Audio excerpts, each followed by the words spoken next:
Vamos iniciar o segundo painel, que trata do tema fontes renováveis, biomassa, eólica e solar. Então, eu vou convidar aqui para conversar com a gente, primeiro a professora Gorete Macedo, do Departamento de Engenharia Química da Universidade Federal do Rio Grande do Norte.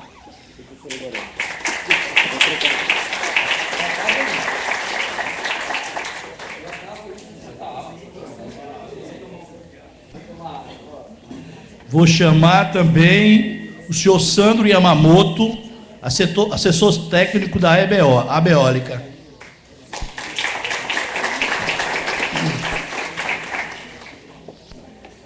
Por fim, o senhor Bruno de Lima Soares, responsável técnico em projetos de energia solar do CETEGAS.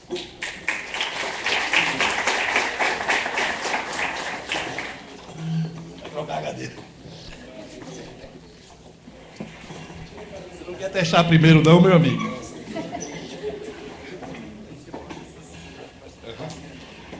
Você tá, por favor? Professora Gorete.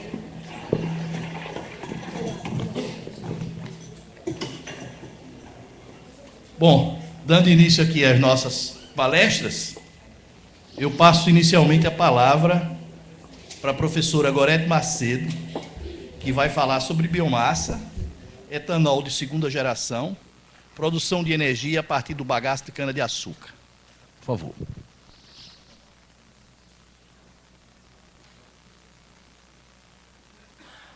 A senhora vai usar aqui? Vou usar. Então nós vamos afastar, né?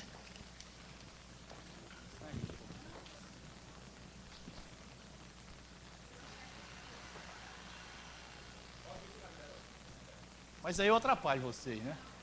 Não?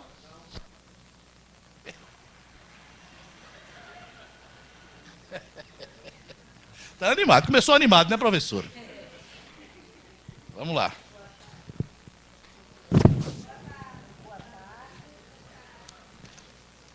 Aqui, ó.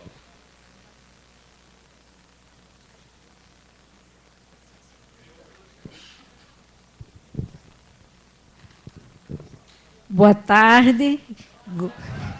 Gostaria de cumprimentar a todos, em especial os estudantes que estão presentes aqui, que vão ser profissionais, que vão atuar no mercado de trabalho, onde essa tecnologia já vai ser considerada importante e dominada, porque hoje é uma tecnologia em desenvolvimento.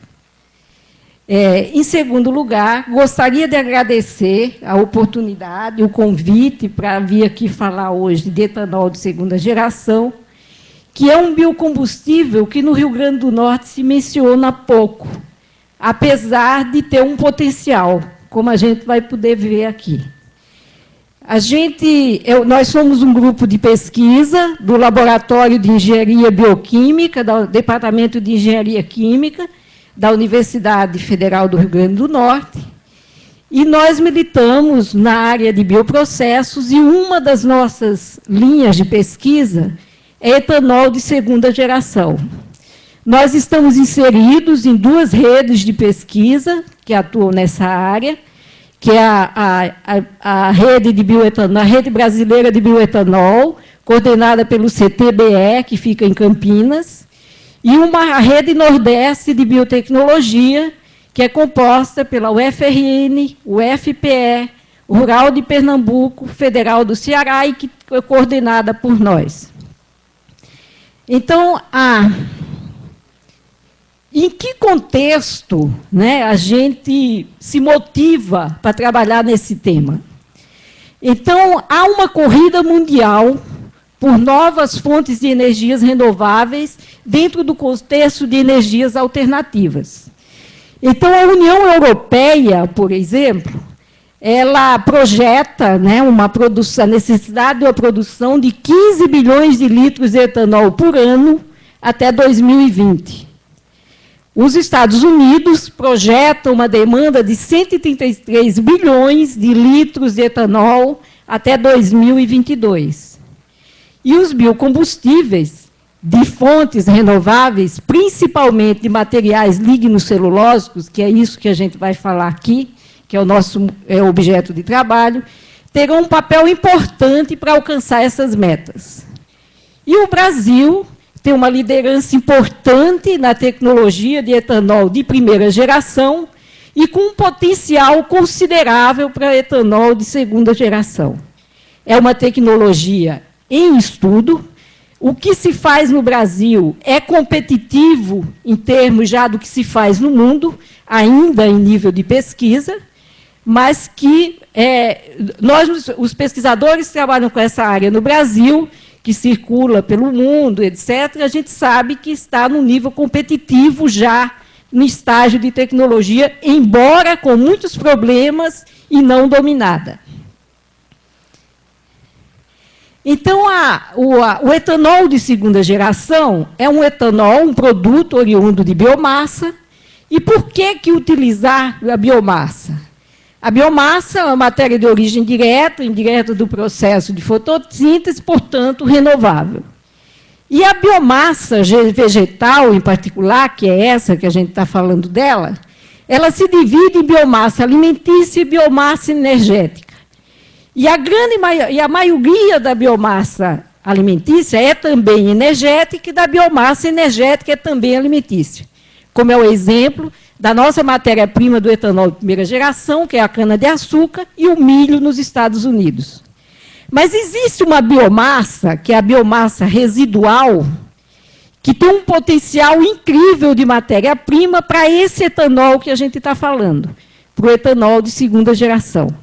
E essa biomassa residual é essencialmente resíduo agroindustrial, que o Brasil produz em abundância, o Nordeste e o Rio Grande do Norte. E o Brasil ele tem uma tradição de energias renováveis. Então, se a gente olha a matriz energética brasileira comparada com a matriz energética mundial, uma energia de um modo geral, não só biocombustíveis, a gente vê que o Brasil tem uma fração, uma contribuição das energias renováveis de matriz de 44,7%. Enquanto que na matriz mundial é de 13,9%, o que corresponde apenas à nossa contribuição da biocombustível vindo da cana-de-açúcar, do etanol de primeira geração.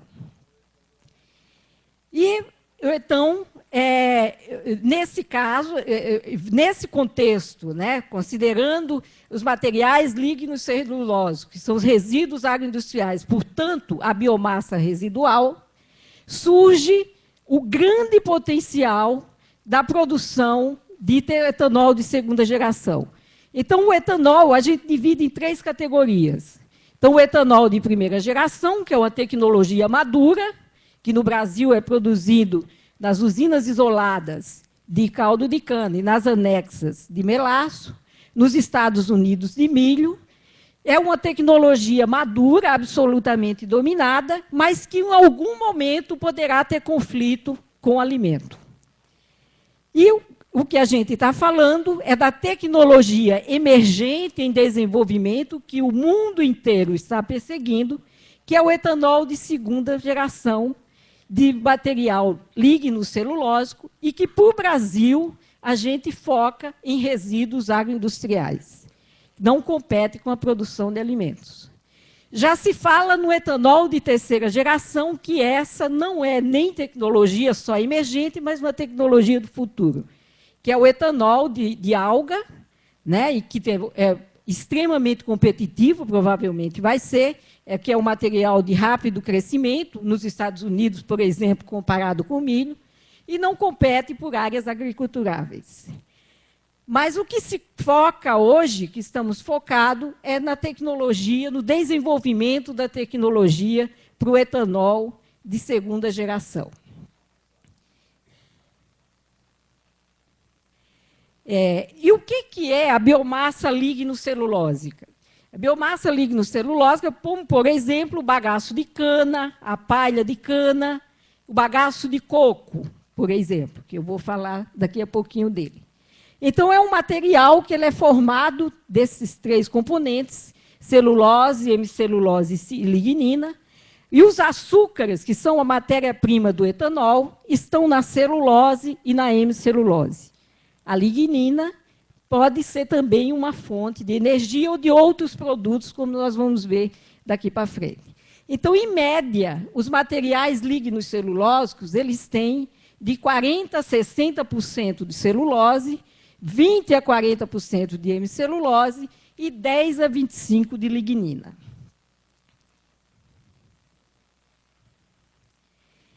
Se a gente pensa na cana-de-açúcar, pensando nela como matéria-prima do etanol de primeira e segunda geração, a gente pode partir desse balanço hipotético, balanço de massa, da produção de etanol de 2G utilizando bagaço de cana.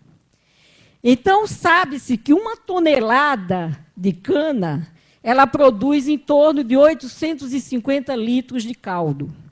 Esses 850 litros de caldo pode ter até 160 quilos de sacarose. Esses 160 quilos de sacarose pode ser convertido em até 80 litros de etanol, de primeira geração. Tecnologia dominada, isso que se faz no Brasil. Se aproveita o bagaço e a palha para se produzir o etanol de segunda geração, teremos esse bagaço, né, numa tonelada de cana, em torno de 270 a 280 quilos de bagaço. Então, nesse material, a gente tem de 40% a 60% de celulose, de 20% a 40% de hemicelulose, o restante lignina e. Então, da celulose, os açúcares oriundos da celulose são glicose, mannose e galactose. Da glicose, esse material celulósico pode gerar até 60 quilos de glicose, 3 quilos de mannose e galactose. Isso, fermentado, pode dar 30 litros de etanol.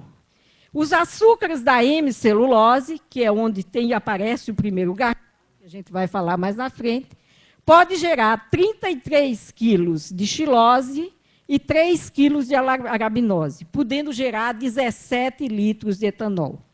Então, olhando esse balanço, se a gente consegue consolidar a tecnologia do etanol de segunda geração e utiliza o bagaço de cana, vamos já falar na questão da produção de energia elétrica, para produzir etanol, a gente pode ter um aumento do etanol da produção da usina de um pouco mais de 50%.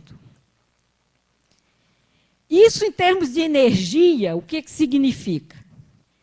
Então, fazendo um balanço energético, comparando com o petróleo, 145 quilos de açúcares redutores totais, contido naqueles 160 quilos de sacarose, pode gerar 608 vezes 10 a terceira quilocal de energia. Os 276 quilos de bagaço pode gerar 598 vezes 10 a terceira. E 165 quilos de palha, 512 vezes 10 a terceira. Isso daria uma geração de energia em torno de 1.718 vezes 10 a terceira quilocaloria. A gente sabe que um barril de petróleo, não é, Wilson, gera 1.386 vezes 10 a terceira quilocal. O que significa que uma tonelada de cana de energia pode equivaler a 1,2 barris de petróleo.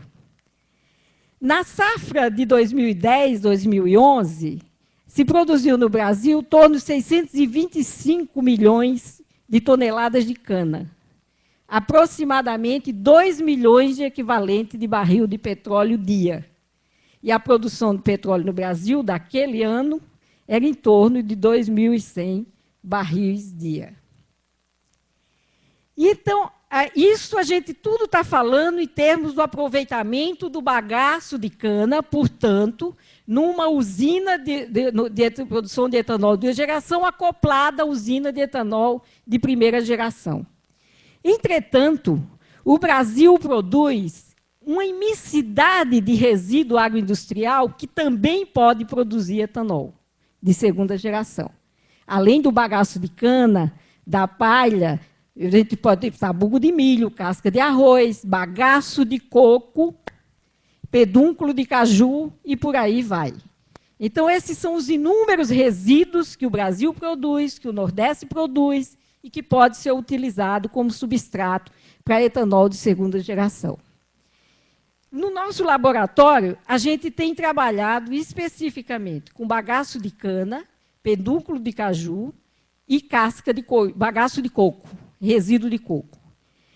Então, no Brasil, 4,7 bilhões de toneladas ano de bagaço de cana são passíveis de aproveitamento.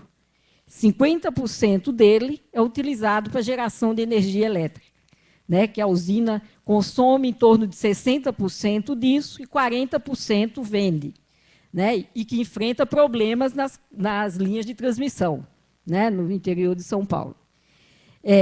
E esse 50% excedente, que não é utilizado para a produção de energia elétrica, é um potencial matéria-prima para a produção do etanol de segunda geração. Quem vai dizer que o importante é dominar a tecnologia? Quem vai dizer se é mais importante para a usina aumentar a produção de energia elétrica e vender ou usar parte do bagaço para produzir etanol é o mercado, né? E com relação ao bagaço de coco, né, a fibra de coco. Então, o Brasil produz 6,7 milhões de toneladas de casca de coco ano. E isso, basicamente, no Nordeste do Brasil. O Rio Grande do Norte, esse dado que eu tenho é de 2011. Produzia 53 toneladas dia desse resíduo. E é um potencial substrato para a produção de etanol, pensando no arranjo de microdestilarias. Aquelas destilarias que podem ser construídas dentro da própria envasadora de água de coco ou dentro da própria fábrica que produz coco moído, leite de coco, etc. E o bagaço de coco, além de ser um potencial substrato para a produção de etanol, é também um potencial para a produção das enzimas usadas na cadeia de produção de etanol, que é um gargalo. Vou falar daqui a pouquinho.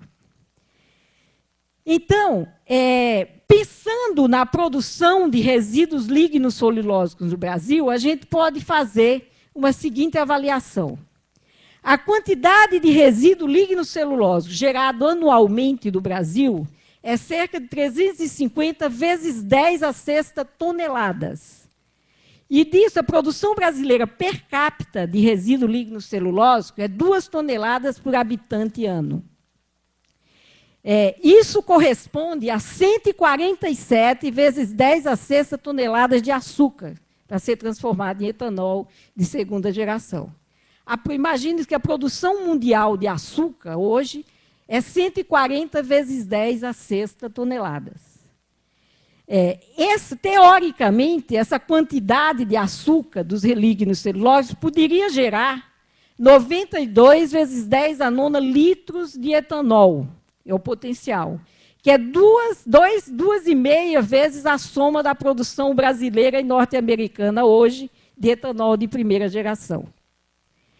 Mas acontece que isso é considerando o rendimento teórico do processo. Se a gente usa os rendimentos que a gente já tem das pesquisas desenvolvidas pelos diferentes grupos dessa rede, a gente pode considerar que desse material a gente poderia gerar, na prática, 60 vezes 10 a nona litros de etanol. Mas acontece que quais são os gargalos e quais são os problemas da produção do etanol 2G, do lignocelulósico? Que a gente que trabalha com isso pensa que são barreiras intransponíveis. Eu estava conversando agora com o representante da eólica e a gente estava comentando exatamente isso. A gente acha sempre que os problemas da linha que a gente desenvolve são sempre as maiores. Quando conversa com os outros, às vezes a gente vê que as nossas talvez não sejam tão intransponíveis assim. Então, na verdade, qual é a diferença da produção de etanol, em termos de processo, de etanol de segunda geração para o etanol de primeira geração? O etanol de primeira geração, ele é produzido do melaço ou do caldo, que tem sacarose, que a gente chama de açúcares diretamente fermentíveis. Então, o processo se dá numa única etapa. Então, você tem o melaço, você tem o caldo, inocula com a Saccharomyces cerevisiae, que é a levedura que produz o etanol, e ocorre a fermentação. O etanol de lignocelulósico não é tão simples assim. O etanol de lignocelulósico, você tem a biomassa lignocelulósica, que é um material recalcitrante, não é um material amigável como o melaço, caldo ou xarope de milho. E daí você tem que realizar, num primeiro momento, um pré-tratamento para tornar esse material acessível à hidrólise e à fermentação, que são as etapas posteriores. Então, feito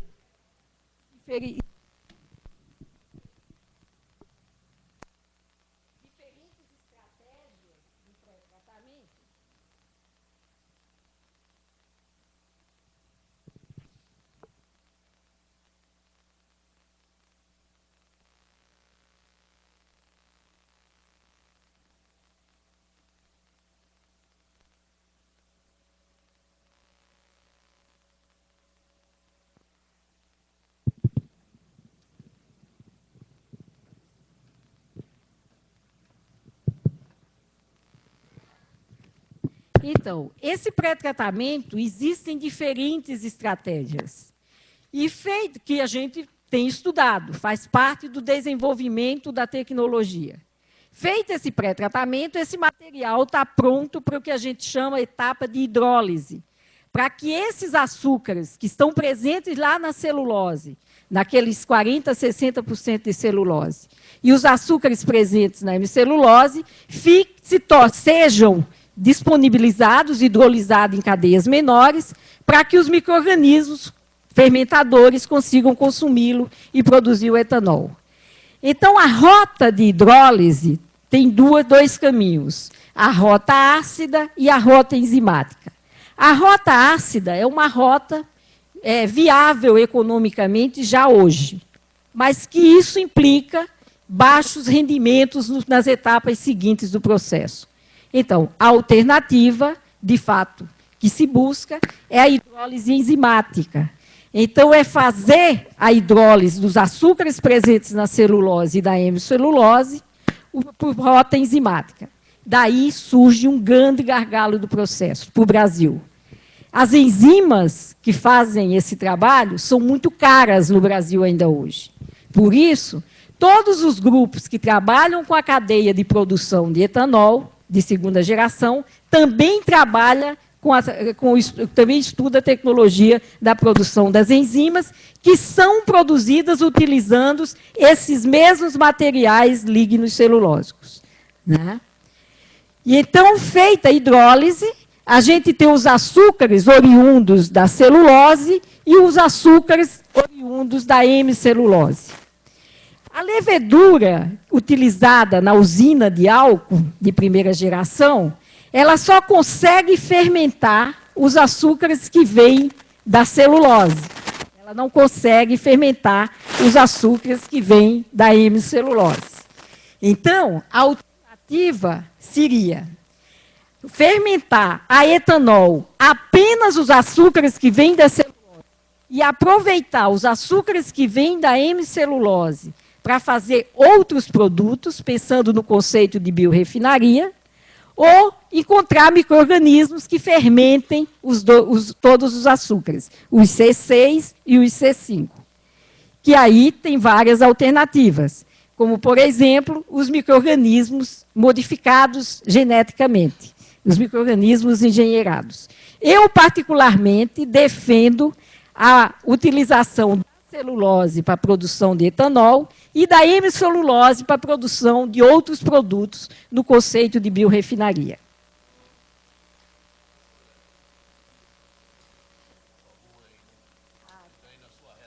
Tá. Então, vamos correr um pouquinho. Esse processo, né, de produção de etanol, ele tem diferentes graus de etanol de segunda geração, diferentes graus de integração, e de forma a otimizá-lo, torná-lo mais... Vou correr um pouquinho para chegar nos nossos resultados. Então, o nosso grupo tem trabalhado com bagaço de cana e bagaço de coco, e a gente tem aqui um resultado dos nossos trabalhos utilizando o bagaço de cana. Então, a gente trabalha com o bagaço da usina Estivas e usa os micro-organismos que a usina Estivas usa, né, da Fermentec. Então, a gente tem a caracterização do bagaço da Estivas in natura e pré-tratado por essa estratégia, um tratamento ácido alcalino, que eu não vou entrar nos detalhes dele. E a gente trabalhou com um reator, né, com 1 litro de volume útil, contendo 6% da celulose desse bagaço. Quando a gente usou aquela primeira estratégia do grau de integração, né, que a gente hidrolisa separado da fermentação, a gente teve uma digestão da celulose em torno de 40%. Quando a gente fez hidrólise e fermentação junto, a gente teve uma digestão em torno de 86%. Fazendo, então, uma simulação do material que a gente trabalhou na bancada para 1 tonelada de bagaço de cana, a gente obteria, na estratégia, naquele segundo estágio da integração de processo, conseguiria produzir 87 litros de etanol. Então, veja, 1 tonelada de cana dá 850 litros de caldo, produzindo 70 litros de etanol de primeira geração. Os 270 quilos de bagaço contido na tonelada geraria, por esse rendimento, 22,8 litros de etanol. Teríamos um total na usina de 92,8 litros de etanol. Portanto, um aumento de 32,5%. E se a gente consegue também fermentar a xilose, né, a gente tem esse balanço aqui, com o aumento subiria para 52,57%. O nosso resultado usando fibra de coco maduro, né? Então, nós temos a caracterização in natura, a caracterização pré-tratada, e com a hidrólise, com o primeiro estágio, a gente teria 88% da digestão da celulose, usando o terceiro estágio de integração, que é uma pré-hidrólise e sacarificação e fermentação simultânea, a gente teria 91% de rendimento. Então, 1 tonelada de fibra de coco maduro, fermentando apenas os açúcares oriundos da celulose, a gente teria 110 litros de etanol. E se fermentar os açúcares vindos da hemicelulose, nós teríamos a mais 59,7%, que daria um aumento de 50%. Quais são os benefícios, né, de trabalhar com a conversão de biomassa residual? Então, são fontes abundantes e baratas de recursos renováveis, oportunidade para desenvolvimento industrial com base no conceito de biorefinaria, redução de emissões gasosas que causam efeito estufa, são tecnologias mais limpas, promovem benefícios microeconômicos para comunidades rurais e para a sociedade como um todo, em especial quando a gente pensa no arranjo de microdestilaria. E estão inseridas no contexto de desenvolvimento sustentável. E aí, só rapidinho, o que é essa biorefinaria que eu estou falando? Então, se a gente pode pensar numa plataforma integrada de aproveitamento de ligno e celulose com as biomassas energéticas, resíduos agrícolas e oleaginosas, 3 plataformas. Né? Uma plataforma sucroquímica, onde a gente pode obter produtos da hemicelulose, por exemplo, como açúcares dietéticos, furfural, xilose, manose, ácido maleico, importante para a indústria de cosmético, o etanol da celulose, e pode utilizar a plataforma oleoquímica das oleaginosas para o biodiesel, a plataforma termoquímica utilizando pirólise e gaseificação para a produção de energia. Então, isso era o que eu queria apresentar para vocês. Eu queria só rapidamente falar o seguinte: nos Estados Unidos, eles estão com 6 usinas, já instalações em demonstração, produzindo etanol de 2ª geração. Uma delas se diz hoje que já trabalha com o 4º nível de integração, e essa, inclusive, é a Amyris, que está instalada no Brasil, produzindo diesel de melaço de cana com uma levedura modificada, que não é biodiesel, é o diesel de melaço de cana. O Brasil começou uma construção de uma instalação agora do grupo Raizei, né, da Shell, daquele grupo da Shell, que diz que em 2 anos vão estar produzindo, integrada com o etanol de primeira geração, na usina Costa Pinto, em Piracicaba.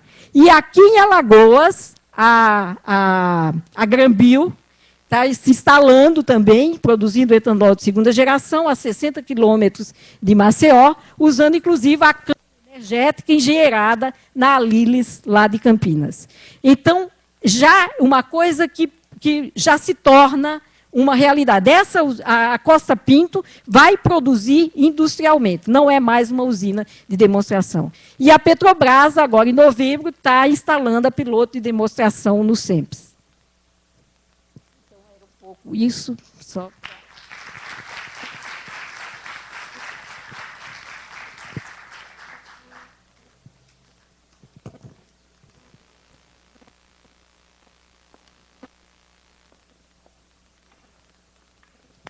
Bom, vamos prosseguir com o senhor Sandro Yamamoto, assessor técnico da Ebeólica, que vai falar sobre o panorama do setor energético nacional e presença no Rio Grande do Norte, da Eólica.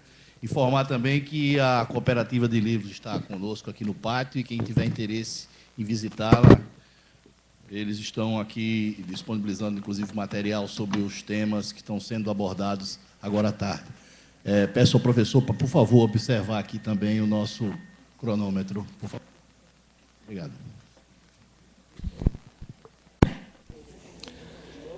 Ok.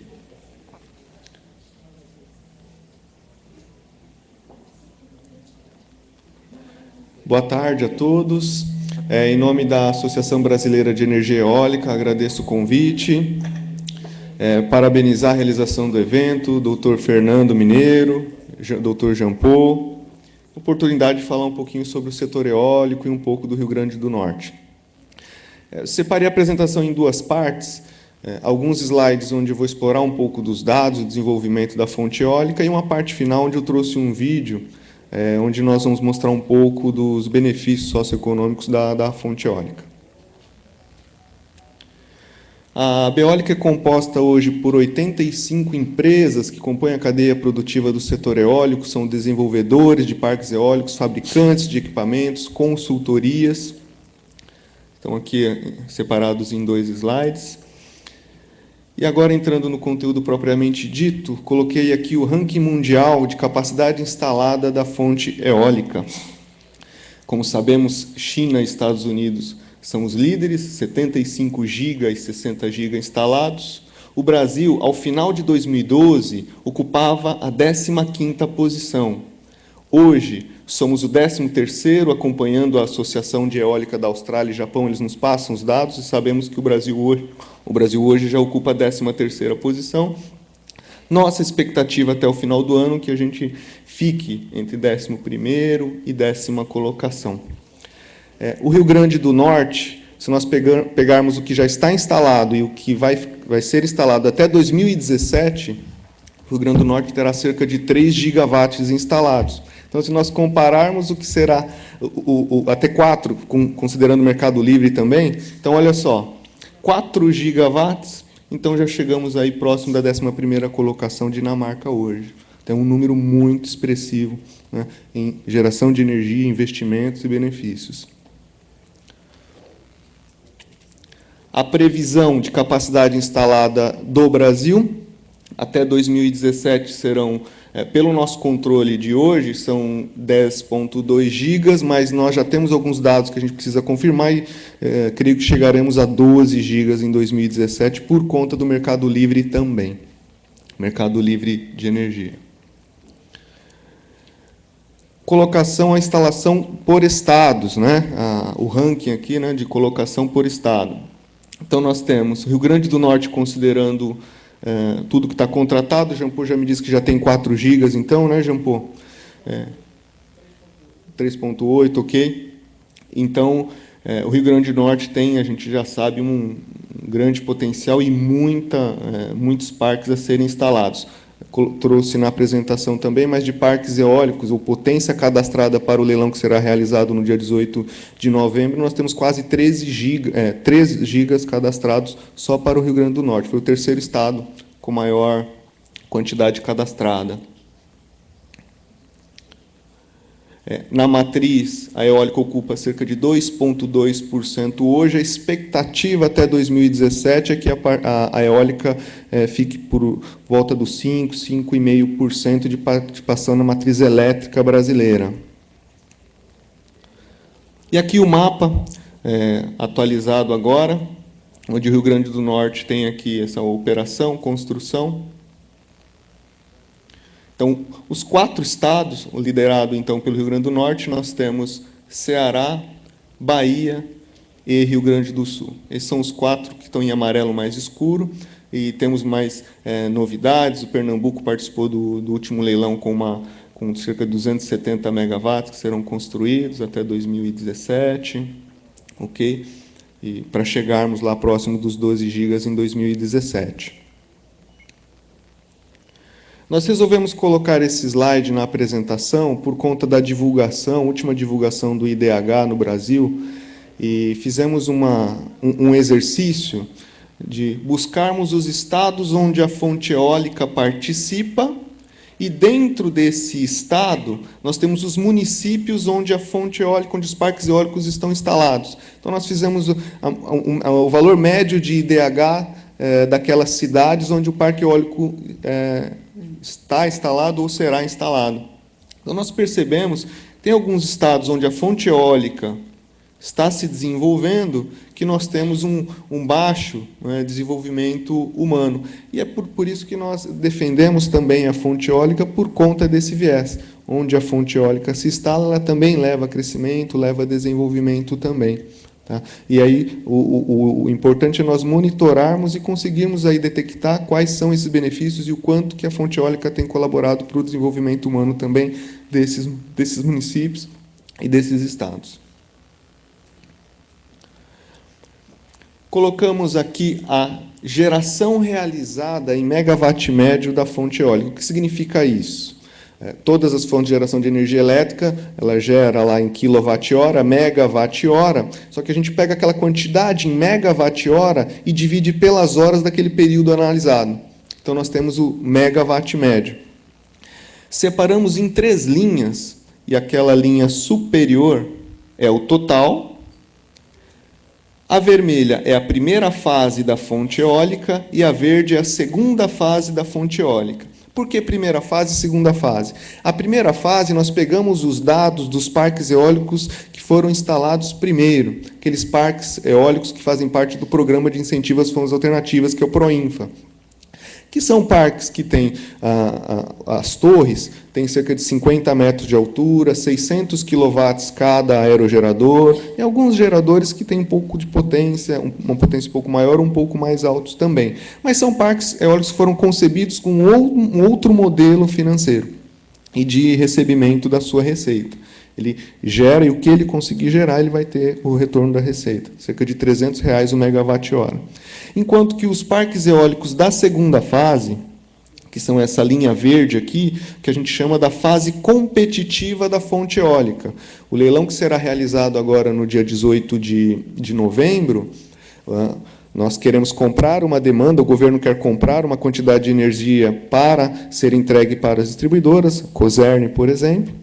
Ganha o leilão aquele que oferecer a menor tarifa. São 2 produtos, um produto quantidade e um produto disponibilidade. Supondo que a gente queira comprar, o governo queira comprar 800 megawatts médios. Por uma fórmula, em função do leilão, essa demanda será quebrada, uma parcela será atendida pelas hidrelétricas, uma parcela pelas outras fontes deste produto, eólica, solar e termoelétricas. E, em função dessa demanda, nós tivemos essa separação, porque, para ser competitivo, o projeto tem que ser bom, tem que ter um bom fator de capacidade, tem que gerar bem. Então, são projetos com bons preços, com preços competitivos, mas que têm que gerar bem também. Tem que ter uma boa geração. Em março de 2013, nós tivemos a inversão de curvas. onde, em função de mais eólicas que foram instaladas, a segunda fase ultrapassou a primeira fase, e também por conta de um menor rendimento que a primeira fase teve, que os parques eólicos mais antigos, porque essa curva vermelha, não é que ela ficou ruim aqui, é o natural da fonte eólica gerar um pouco menos no primeiro semestre de cada ano. Acontece que a segunda fase, ela teve um incremento de mais parques. A cada mês nós temos mais parques sendo instalados no sistema. Então, por isso que a gente não percebe um declínio aqui sempre aumentando, porque o Proinfa, nós não temos mais parques eólicos que serão instalados, é aquela quantidade, enquanto que os novos parques sempre serão mais instalados em função dos novos leilões e também em função do mercado livre. E é importante destacar os valores de geração. Em agosto, nós tivemos o recorde de geração eólica, que antes era 771, em outubro de 12, e em agosto de 13 nós chegamos à marca de 850 megawatts médios. Agora, fator de capacidade, separamos em 3 curvas também. Aqui eu posso colocar como sinônimo o rendimento, né? O rendimento do parque eólico, quanto que ele gera em função da capacidade instalada. Colocamos a curva total, primeira fase, segunda fase também. E aqui, os parques da linha verde, que são relacionados à segunda fase, são os parques mais competitivos, consequentemente, maior fator de capacidade.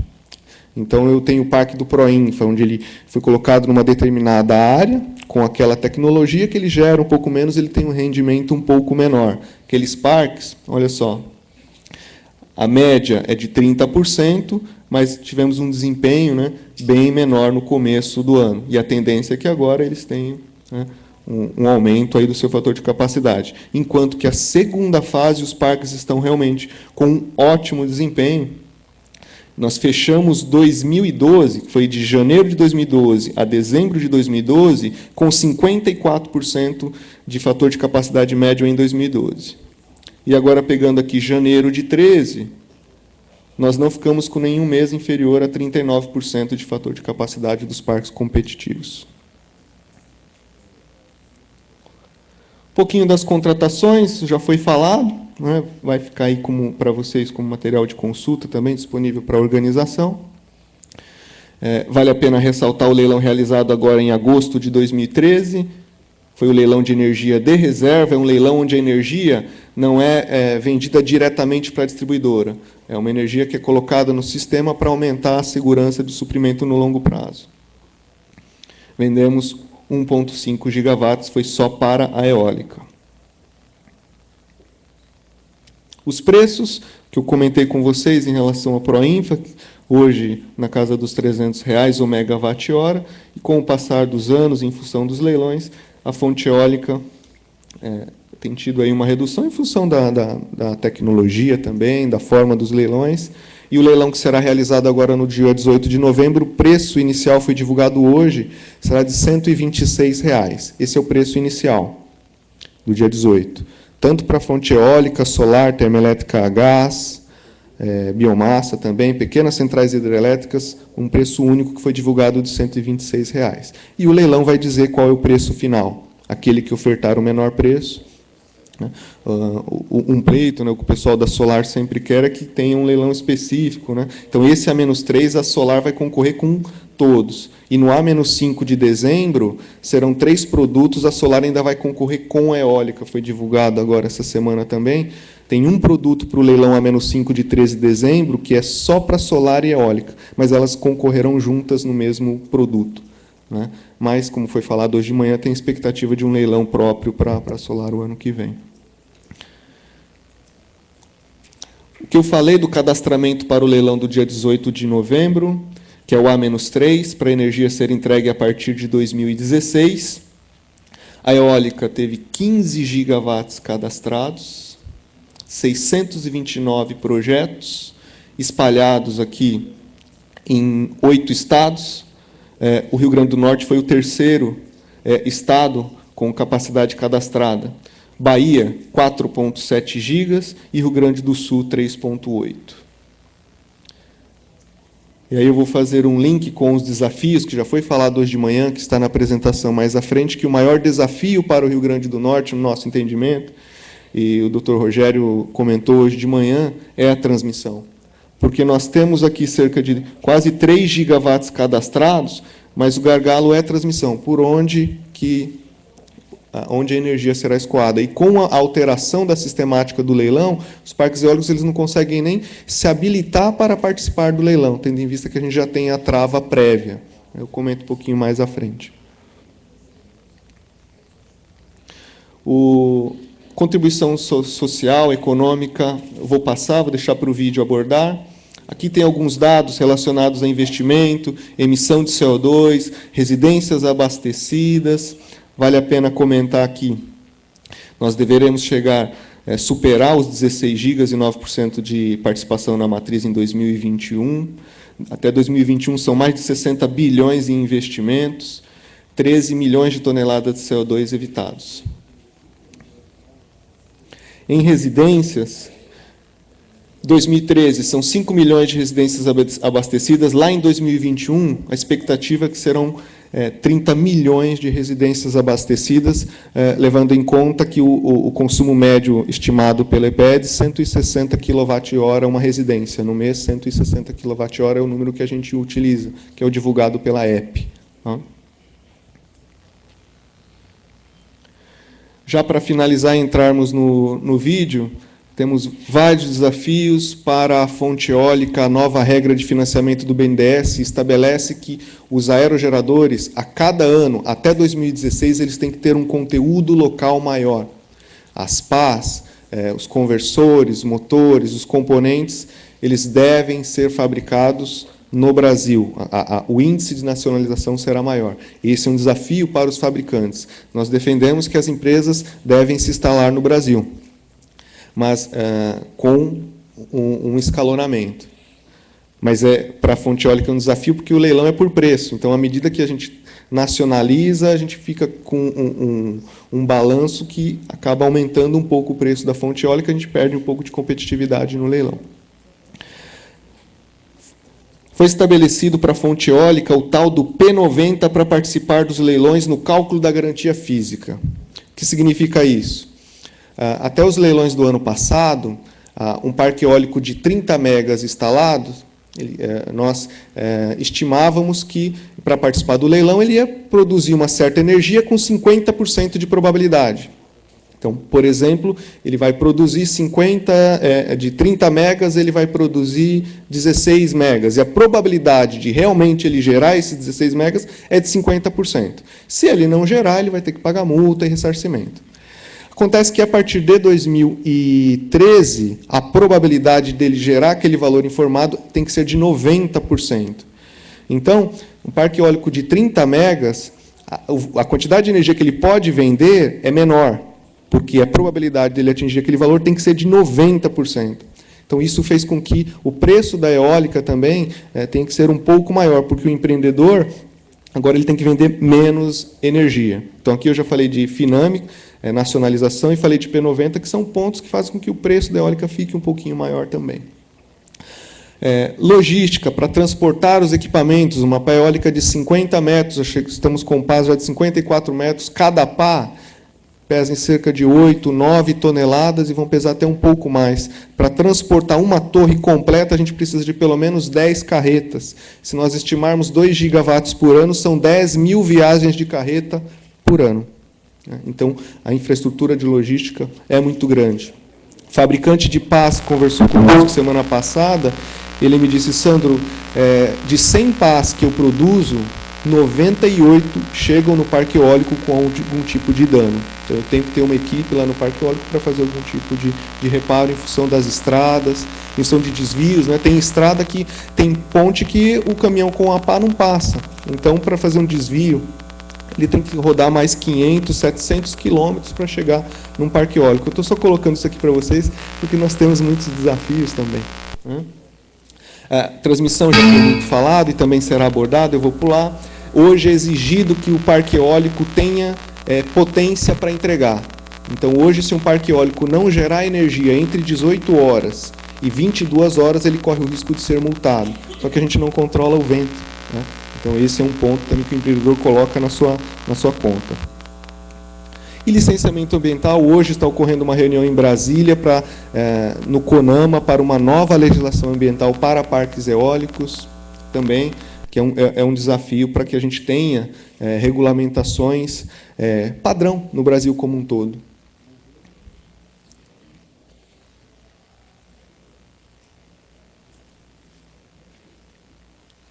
Isso aqui. Pode passar o próximo, por favor? Deu uma travadinha aqui.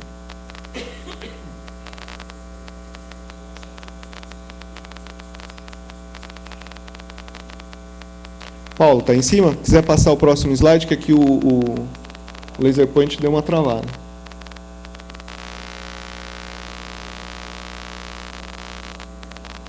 Ok? Bom, em função dos vários benefícios, a fonte eólica é complementar, hidrelétrica, não emissora, disponível com qualidade e potencial no Brasil, forte geração de empregos, serão 280 mil empregos até 2017. Nós entendemos que a fonte eólica é competitiva, é a segunda mais competitiva no Brasil, né, e tem se consolidado a cada ano. Porém, temos que superar os desafios. Para finalizar, só falar para vocês que o Rio Grande do Norte foi pioneiro com a certificação dos parques eólicos Campo dos Ventos da CPFL Renováveis. Foi criado um projeto chamado de Certificado de Energia Renovável, onde o parque eólico, cumprindo certos requisitos ambientais, sociais, econômico, ele recebe um certificado, que é esse aqui que a CPFL recebeu. Ele vai vender essa energia para um consumidor. O consumidor, ele vai comprar essa energia e pode certificar a sua fábrica. Ele vai poder colocar este selo aqui no seu produto. Então, em breve, você vai num supermercado, você vai numa loja, vai comprar um produto e aquele produto terá um selo dizendo que aquele produto foi fabricado com energia eólica. E o Rio Grande do Norte foi o primeiro estado a ter o primeiro parque eólico certificado. No Rio Grande do Sul, nós temos um parque eólico da Honda, que fabrica veículos, que é o parque eólico em Xangri-Lá, que já foi certificado, e os carros da Honda, provavelmente a partir de 2015 e 2016, terão esse selo também, que é o que foi anunciado pelo presidente da Honda no Brasil. Então, para finalizar, vou colocar um vídeo para vocês, que foi elaborado pela Beólica, onde nós passamos por Rio Grande do Sul, Ceará, Bahia e Rio Grande do Norte. Aqui no Rio Grande do Norte, Parazinho, São Bento do Norte, João Câmara, Pedra Grande, para mostrar um pouco do benefício da fonte eólica. E aí, deputado, até uma forma de agradecer, porque o que vocês vão ver aqui também é em função do trabalho de vocês que foi realizado. Por favor, o vídeo.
instalada de 460 megawatts. O Rio Grande do Sul foi um dos primeiros locais que viu sua paisagem mudar.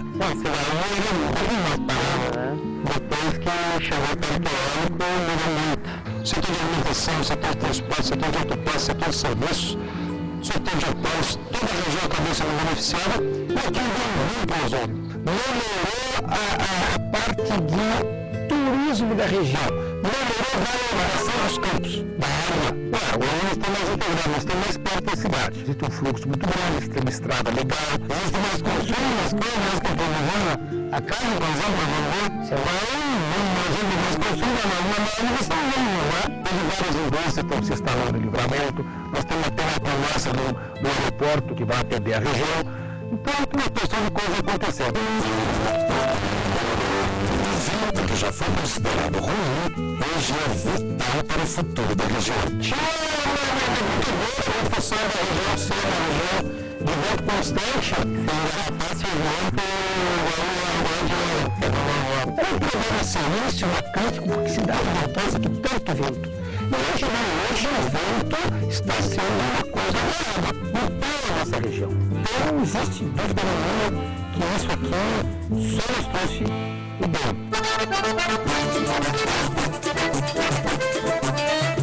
Na região Nordeste, a mudança ainda mais impactante. Alguns parques estão instalados em pleno sertão nordestino. Um local historicamente castigado pela seca e pela falta de oportunidades. Mas essa realidade está mudando, seja para quem arrendou a terra, para os trabalhadores, para os comerciantes locais e para toda a região. Nós chegamos nesse parque eólico que melhorou muito. E vai melhorar mais, porque tem muita gente ainda com terra arrendada para suas imóveis para. Com a instalação do parque eólico aqui em Caetité, nós conseguimos fazer essa parceria com a Acadêmica através da Renovação e instalar essas partes que a gente tem aqui hoje, que é o Conservatório de Música, e a procura é muito grande. Quando chegou no parque, a avenida dessa estrada foi construída esse calçamento aí. O problema mais era a água, né? Quando faltava a gente tinha que ir longe. Agora a gente já não vai lá longe buscar, né? Melhorou muito mais, né? A gente tentou ampliar a área da reservação. Comprar esse metralha, aí vai levantar mais a área prometida, para que todos saiam mais renovados. As famílias já sentem o impacto gerado pelos ventos. No caso, está construindo para mim uma casa, após estar juntando eu começar a contar meu transporte. Eu tinha vontade de dar computador para os meus filhos, eu não tinha condições, hoje já dei, né? Minha vida, a casa hoje, eu estou aqui na minha casa boa, toda esburacada. Aí compro roupa, remédio, e não faço mais sozinho. Eu estou nessa casa, construindo toda mais uma promoção, porque eu acrescentei a solução, que eu posso ver que já está realizado. Nós estamos passando uma textura pela frente, tem mais filhos da frente, a gente tem mais palavras, e foi realizado. Pode ser pequena coisa para você, mas para mim é muito, viu, gente?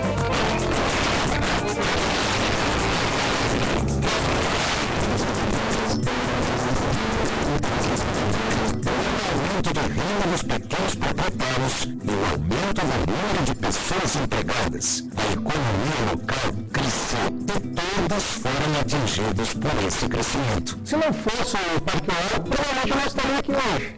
O dinheiro começou a aparecer e circular dentro da cidade. Me deixaram reformas dos açudes existentes e criação de alguns açudes novos. Eu fiquei com água farta em lugares onde a água não existia. Temos que entrar na fila juntamente com ela, e hoje eu poderia construir um patrimônio que não poderia ter que sair para fora, por exemplo, para poder conseguir. O impacto financeiro dos proprietários, que queira ou não queira, ajuda bastante. Quando tu vai um dia,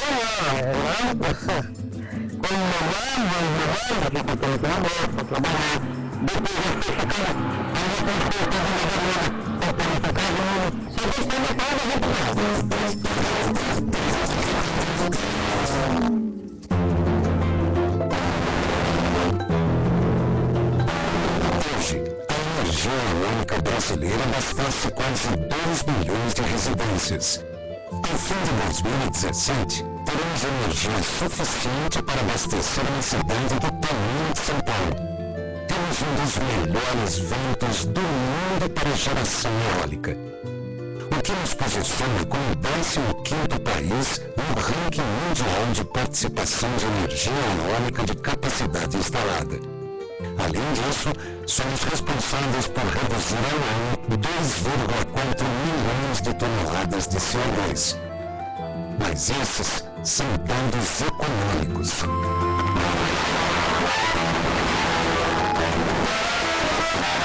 Imagine o impacto social. A quantidade de famílias atingidas. O desenvolvimento regional. Os sonhos vividos.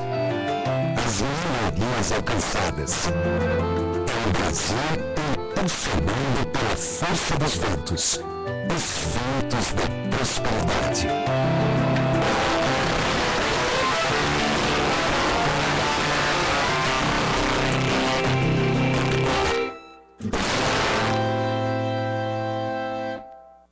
É isso, pessoal. Obrigado.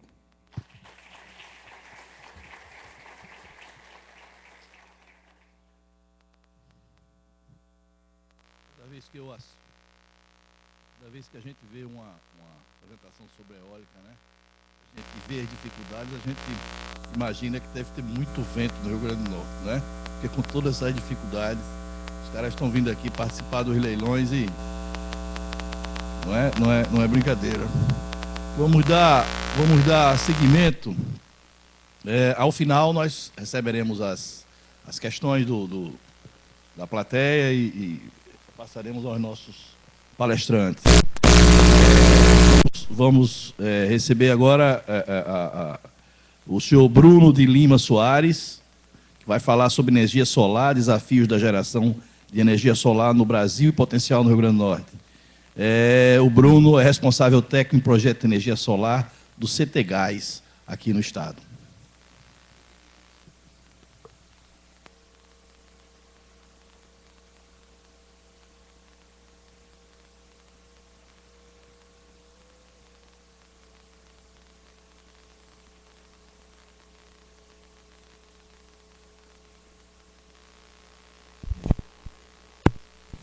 Boa tarde a todos, eu me chamo Bruno Soares e vou apresentar para vocês um pouco sobre o cenário mundial da energia solar, um pouco sobre os desafios que a gente tem que enfrentar para a implantação da energia solar no Brasil e algumas ações que estão sendo tomadas em alguns estados daqui da região Nordeste e também do Rio Grande do Norte. Eu coordeno alguns projetos especificamente de energia solar no CTGás. E o CTGás, atualmente, ele trabalha em 4 grandes linhas de atuação. Qualificação de pessoas, pesquisa aplicada, serviços técnico-tecnológicos e a 4ª linha de atuação mais recente, que é a parte de inovação.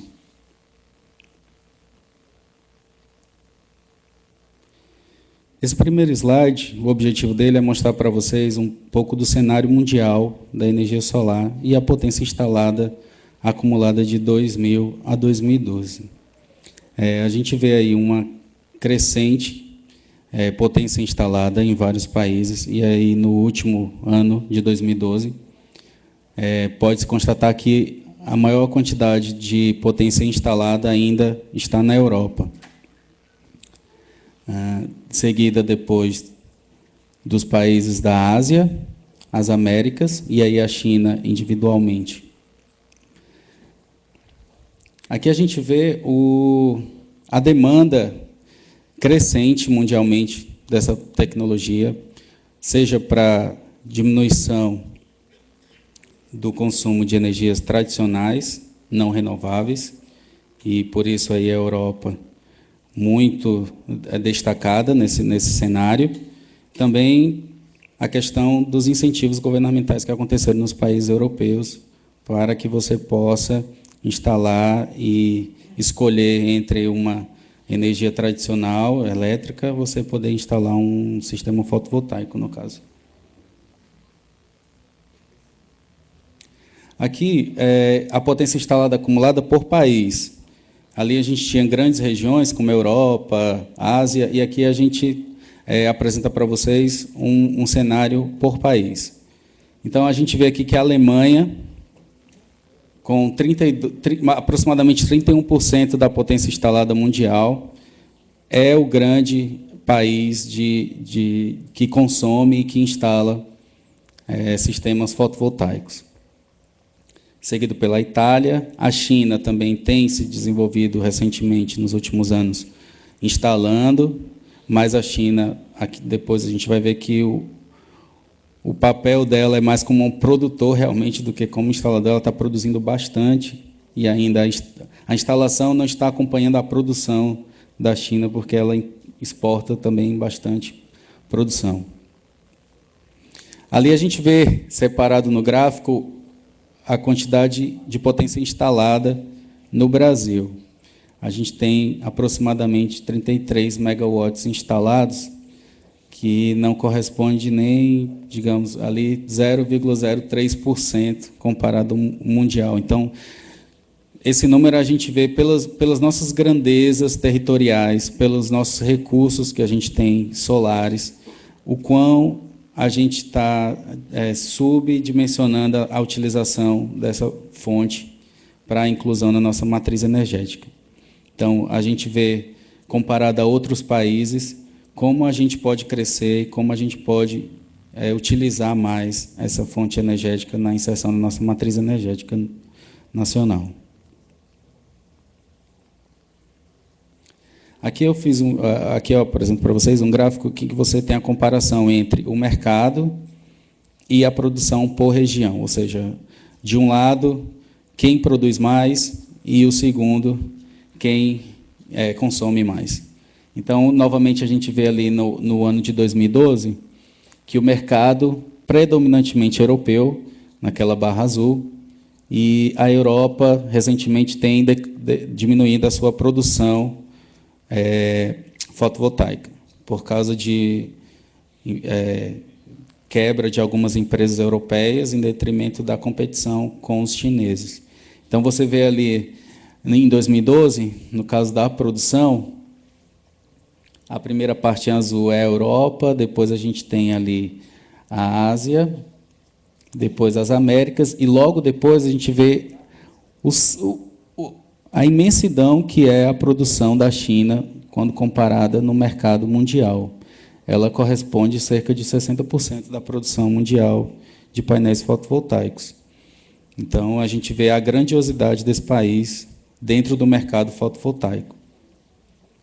Em contrapartida, o mercado ainda é predominantemente europeu. Aqui seria o nosso recurso solar brasileiro, considerando aí, utilizando para esse mapa algumas imagens de satélite. Então, a gente vê ali uma região em laranja, não sei se mas a gente vê ali uma região em laranja no Nordeste, e pegando uma parte do Centro-Oeste, e ali no interior da Bahia, Piauí, ainda recursos mais, digamos assim, recursos melhores para a instalação de painéis fotovoltaicos. Uma coisa que é muito importante é ressaltar que, por exemplo, em regiões de baixa radiação, como Rio Grande do Sul, ali Santa Catarina, Florianópolis, no Brasil hoje seria mais ou menos uma região que teria menos recurso solar medido. Mesmo Florianópolis, ela que é digamos assim, o pior local para se instalar quando se leva em conta recursos solares, ainda é 40% maior do que o melhor lugar da Alemanha. Então, quando você compara os dois, como a gente tem uma noção de como o nosso recurso é grandioso quando comparado ao o país que tem a maior quantidade de sistemas instalados hoje no mundo. Então, você ter no seu país o pior lugar de recurso, 40% melhor do que o melhor recurso de outro país que é o maior instalador de painéis fotovoltaicos no mundo, você vê mais um ponto favorável para indicar como a gente pode crescer na instalação e na utilização desses sistemas fotovoltaicos.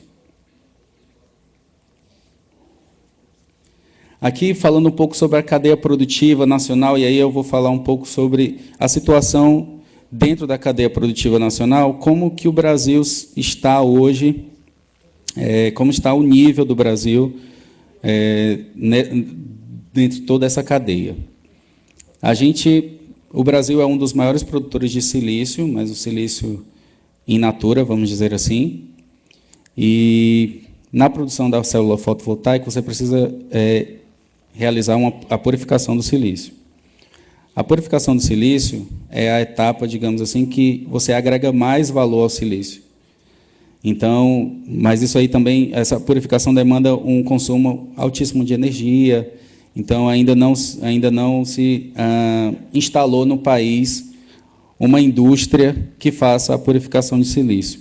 A purificação de silício ela se dá basicamente de duas formas: pela uma rota química ou pela rota metalúrgica. Todas as duas rotas, infelizmente aqui no país, elas só são feitas a níveis laboratoriais ou a níveis de pesquisa em universidades ou centros de pesquisa, instituições de pesquisa. Então, o Brasil não está inserido dentro dessa cadeia que seria... Nós somos os grandes produtores de silício e poderíamos agregar muito valor ao nosso silício. Ao invés de vendermos somente o royalty do silício, a gente poderia muito bem agregar o valor e produzir um silício puro e de grau solar ou então de grau eletrônico. Continuando na cadeia produtiva da energia solar, a gente tem o silício grau solar, que seria aquele silício que atinge um grau de pureza que você pode utilizar na energia solar. Para se ter ideia, esse grau de pureza, ele é medido pela quantidade de noves que você tem no grau de pureza, por exemplo. O grau solar é em torno de 6 ou 7 noves. O que isso quer dizer? Quando você coloca 99,9999, então você tem 7 noves, esse é o grau de pureza que a gente tem que ter do silício para que a gente possa utilizá-lo para ele ser classificado como grau solar.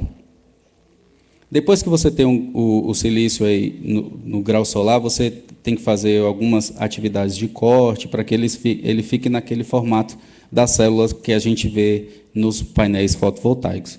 Isso aí seria, então, a produção do wafer e das células fotovoltaicas, que também são atividades que não são desenvolvidas aqui no país, assim, nível industrial, somente na parte de pesquisa ou em laboratórios. A Universidade do Rio Grande do Sul, a PUC do Rio Grande do Sul, fabrica células fotovoltaicas utilizando... Ela não faz a purificação, ela já compra o silício purificado, o wafer, no caso, mas ela faz a dopagem, que são alguns processos químicos para que você, do silício purificado, você produza a célula fotovoltaica. Atualmente, no Brasil, o que se está estabelecido no país? A gente tem hoje só uma empresa, que se chama Tecnometal, que ela faz a integração do módulo fotovoltaico. O que seria isso? Ela importa a célula fotovoltaica e aqui ela faz a montagem do painel. Ela faz o encapsulamento da célula, faz a estrutura metálica de suporte do painel e o vidro. Então, ela seria classificada mais como uma integradora ou uma montadora de painéis fotovoltaicos. Então, o nosso mercado brasileiro está restrito a essa atividade de integração de módulos fotovoltaicos. Então, assim, dos grandes ganhos que a gente também pode inserir na cadeia produtiva nacional de energia solar seria o desenvolvimento também das empresas que dão suporte ao módulo fotovoltaico. Não somente a parte da célula fotovoltaica, mas também os vidros, que são específicos quando se usa painéis fotovoltaicos, a parte da própria estrutura metálica, que é utilizada nos sistemas fotovoltaicos, isso aí você tem uma produção nacional já de estrutura metálica, não teria nada específico. A diferença é que, em algumas estruturas metálicas para energia solar, você tem estruturas mais pré-definidas, e, às vezes, para uma empresa que já tem uma cadeia produtiva, a sua rota produtiva já estabelecida pelo mercado atual, que não é o fotovoltaico, então ela teria que adaptar a sua matriz para atender somente a perfis fotovoltaicos, perfis específicos. E como a demanda atual não é tão grande, então, dentro de uma empresa de estrutura metálica,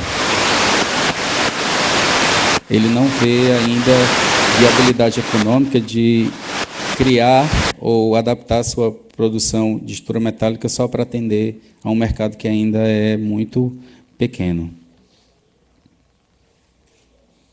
Aqui são alguns marcos que aconteceram recentemente para a energia solar fotovoltaica. Eu vou passar por eles brevemente. A primeira delas é a resolução da ANEEL A482, que ela estabelece o sistema de compensação de energia para micro e mini geração. A microgeração definida para sistemas até 100 kW e a mini geração entre 100 kW e 1 MW. Então, essa resolução ela garante que qualquer pessoa que utilize o Sistema Nacional de Energia Elétrica, ela pode solicitar à sua distribuidora, instalar um sistema fotovoltaico na sua casa, produzir a sua energia, e a energia que ele produz, ele pode abater da sua conta de energia elétrica. Vale salientar que isso não causa... O proprietário ele não vai receber dinheiro da concessionária. Ele simplesmente abate o que ele deveria pagar para a concessionária, ele abate da energia que ele produziu naquele mês. A outra resolução é a 481, e ele fala sobre a alteração dos descontos de 50% para 80% para sistemas de distribuição e transmissão para usinas solares, e aí usinas que entrem em operação comercial até dezembro de 2017. A 493 ela fala sobre os procedimentos e as condições de fornecimento por meio de microsistema isolado de geração distribuída, o MIGD, e o Sistema Individual de Geração de Energia Elétrica de Fonte Intermitente, o SIGF. Esse é um pouco diferente, porque no caso da resolução 482, você tem uma conexão do seu sistema fotovoltaico à rede de distribuição. No caso da resolução 493, ela estabelece algumas condições e procedimentos para sistemas que a gente classifica como isolados, ou seja, ele não está ligado diretamente à distribuidora, são, na maioria das vezes, localidades remotas, como a região norte, a região amazônica, que você não tem atendimento da rede elétrica para aquelas regiões, então você tem procedimentos e condições para você fazer essas instalações.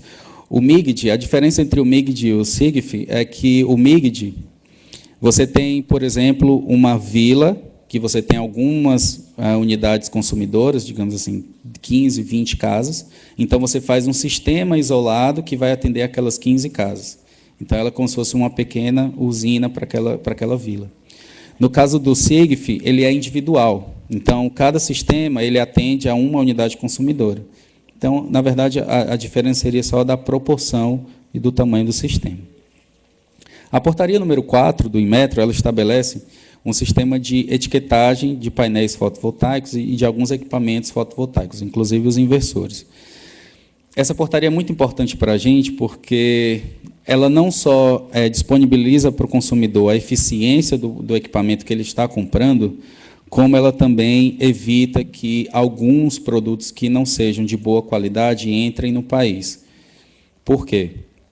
Quando, dentre do que está dito na portaria, todos os equipamentos, todos os módulos fotovoltaicos comercializados no país, eles têm que ter essa etiquetagem.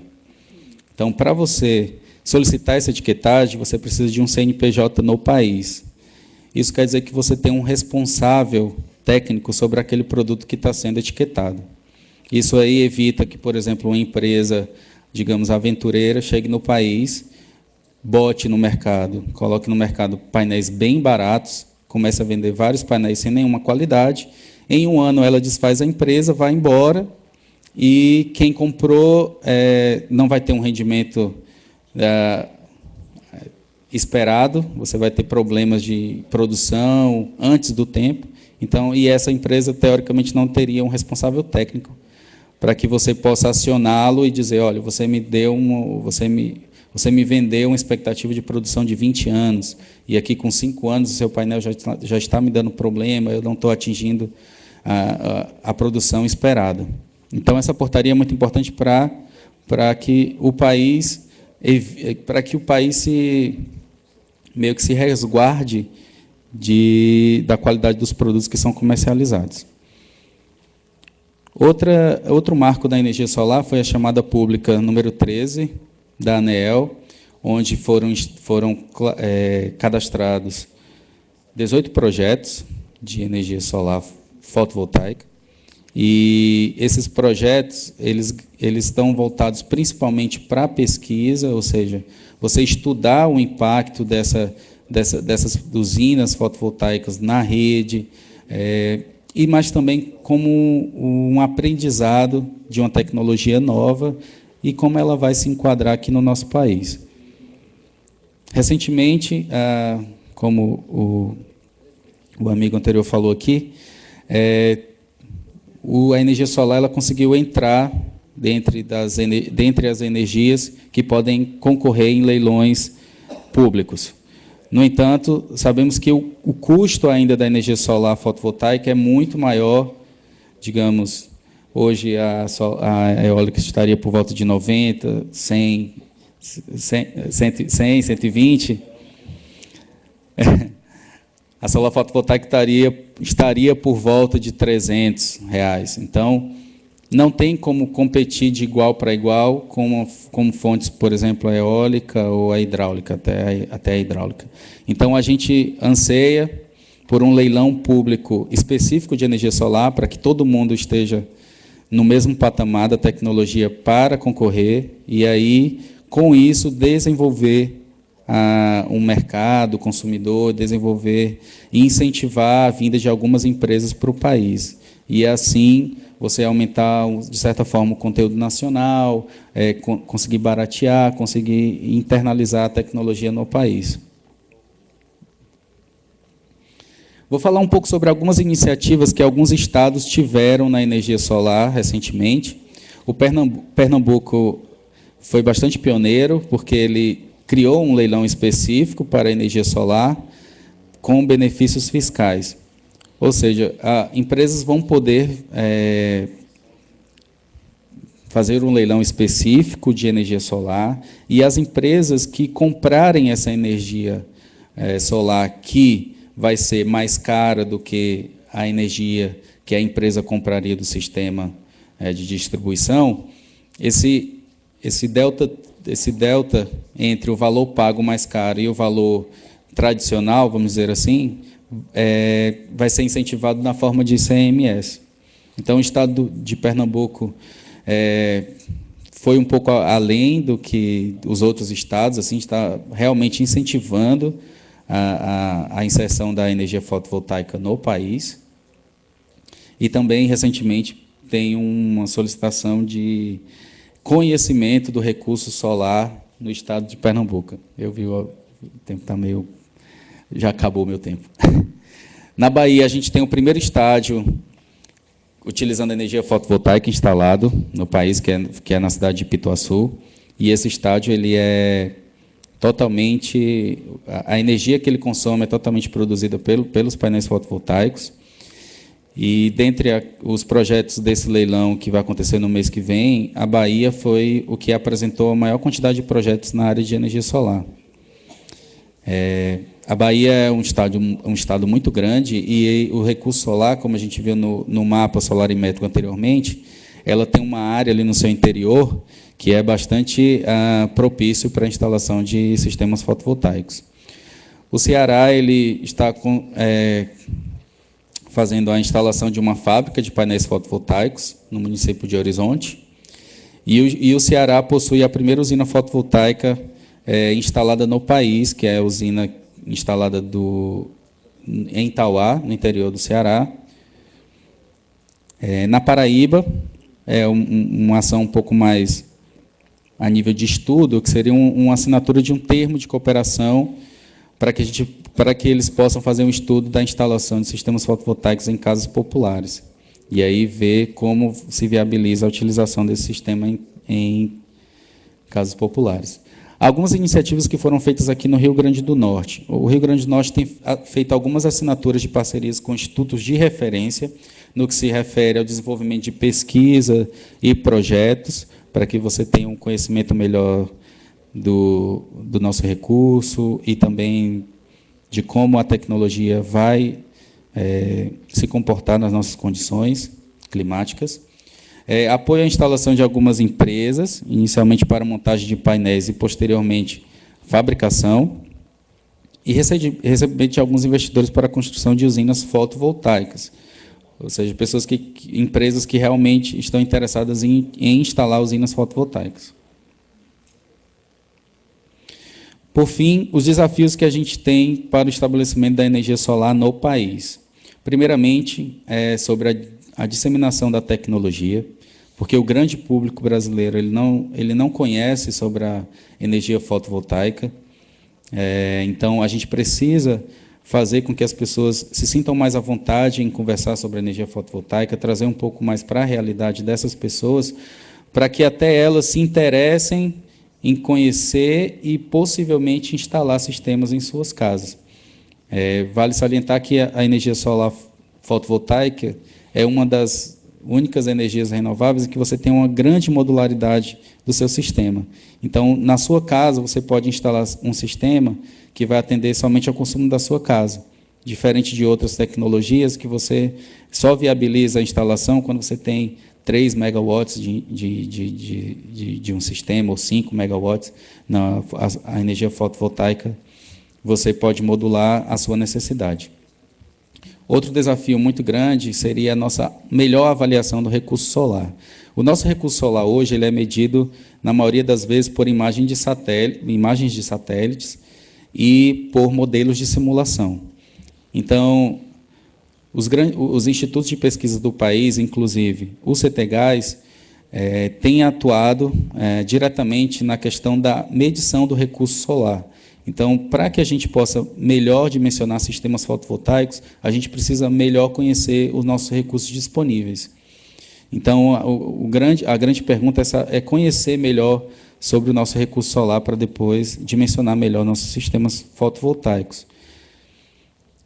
Outro ponto importante também é a questão da qualificação de pessoas. Quando eu digo qualificação de pessoas, eu não falo somente do técnico que vai fazer a instalação do sistema fotovoltaico. Eu falo também da pessoa que projeta o sistema fotovoltaico ou a pessoa que faz o dimensionamento ou vai fazer uma proposta, por exemplo, para um leilão público.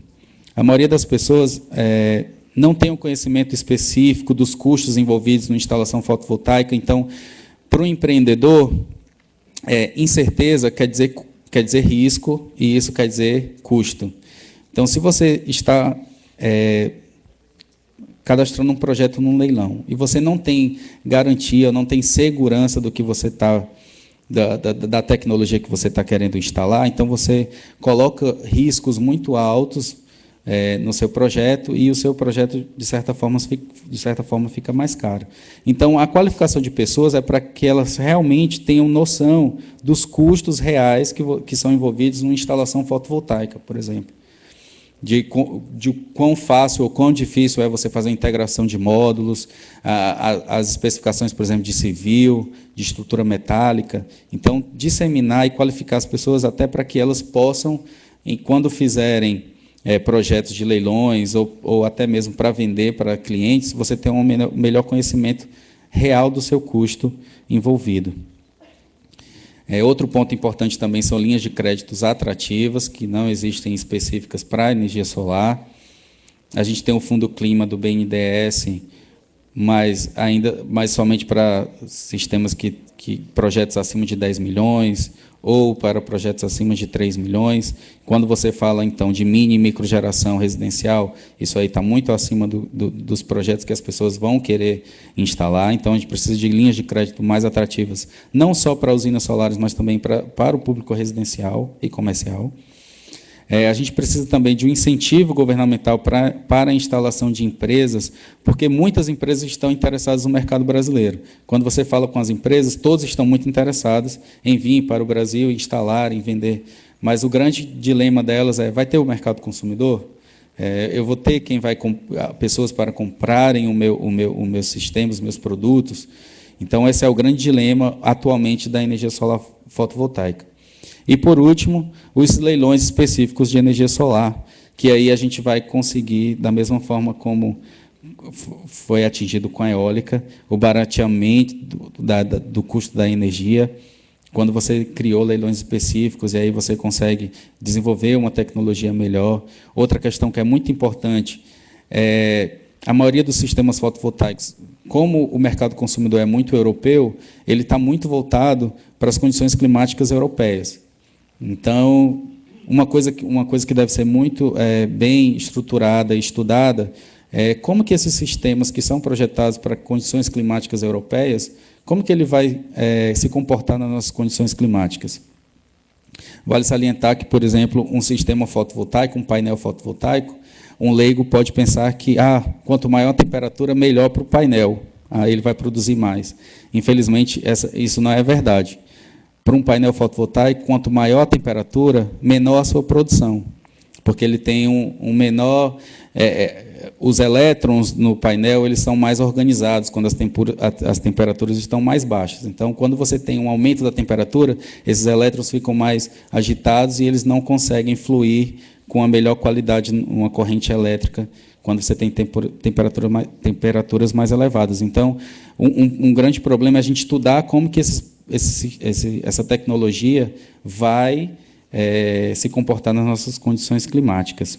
Então, a gente tem vários desafios a serem ultrapassados, mas a energia solar é muito bem vista no país. Para todo mundo que a gente fala sobre energia solar é sempre vista com bons olhos. Basta realmente só um incentivo econômico e disseminação da tecnologia para que a gente consiga deslanchar essa cadeia produtiva, não só para a questão dos equipamentos, mas também visando a criação de novos empregos. Porque, inicialmente, a tecnologia pode vir de fora, com a importação de células fotovoltaicas, mas o grande ganho da gente é o instalador local, as empresas de projetos que vão ser de pessoas que estão aqui no país. Então, você vai ter uma criação de emprego muito importante se você desenvolve a cadeia produtiva solar no país. Muito obrigado.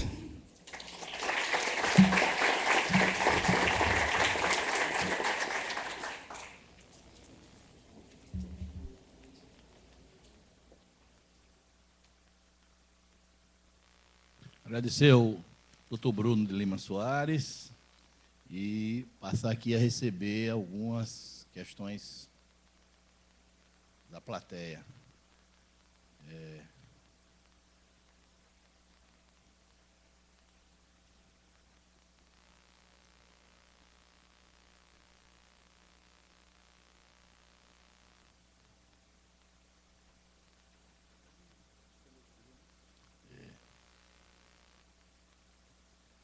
Não havendo perguntas, quer fazer o...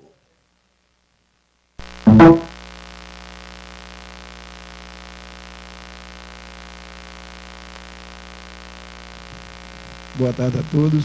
Eu sou do município de Jandaíra, Silvano, ex-prefeito. Eu gostaria de perguntar ao palestrante, ou ao professor Jean, com relação aos parques eólicos que estão sendo implantados.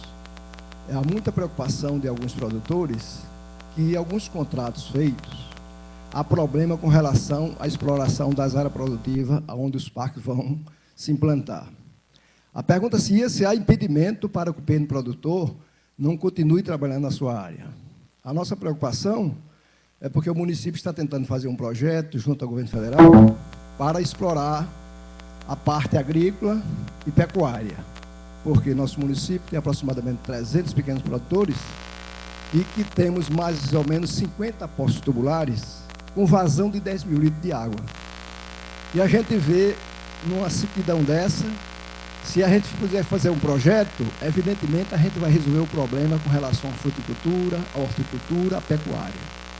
E aí, se chegar a esses parques eólicos e impedir do pequeno produtor, dado o projeto que o município está tentando desenvolver, para explorar essa produção, como é que ficaria a situação desse pessoal que convive? Porque o nosso município tem hoje 48% da população ainda no meio rural. Significa que ele quer sobreviver lá. E é preciso que o município chegue para isso acontecer. Então, a pergunta seria essa. Segunda, professor, doutor Zé Camelo, eu tenho outra pergunta, mas aí pode ser para amanhã, porque é com relação ao pote de gás, certo?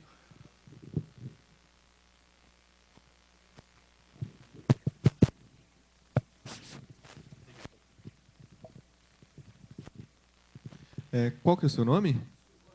Silvano, obrigado pela pergunta. Esse é um dos pontos positivos da fonte eólica, em que a fonte eólica, para ela ser instalada, o desenvolvedor ele arrenda a área. Então, é possível a coexistência de atividades. É claro que nós, quando falamos de um parque eólico, ali nós temos alta tensão, né, sendo gerada, cabos de 13,8, 20, 34,5 kV, 69, 230 e 500 kV, vai para o sistema de transmissão. Então, é possível. Agora, a necessidade de uma verificação com o desenvolvedor, com o contrato de arrendamento. E nós temos casos de parques eólicos onde o parque eólico convive com a pecuária, convive com o cultivo, com a agricultura, e tem alguns parques eólicos que a área até de uso é boa. Agora, tem parques eólicos que a área que poderia ser utilizada, que é aquela área mais livre, também não pode por conta de passagem de cabos, né? Então, é importante analisar projeto a projeto.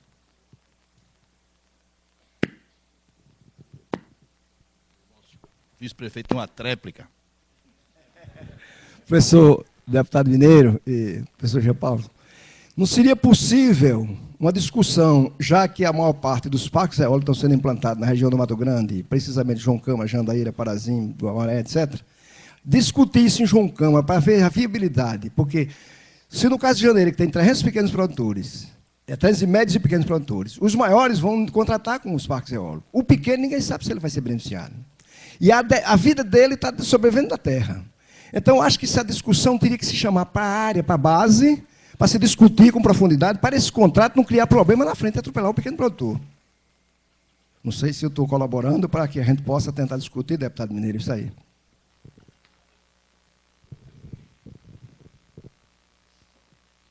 Eu ia sugerir a você para colocar isso na pauta do nosso próximo encontro em Macau, do projeto Rota dos Ventos, que trata lá da BR-406, né? Você já esteve com a gente no primeiro. De fato, a gente tem reunido as empresas lá e trazido a comunidade também para participar. Só aproveitando uma nota interessante sobre solar, que eu quero dar aqui com o meu amigo Rui, da Martifer, em primeira mão, a notícia de que nós vamos ter proximamente, quando é que vai ser inaugurado isso?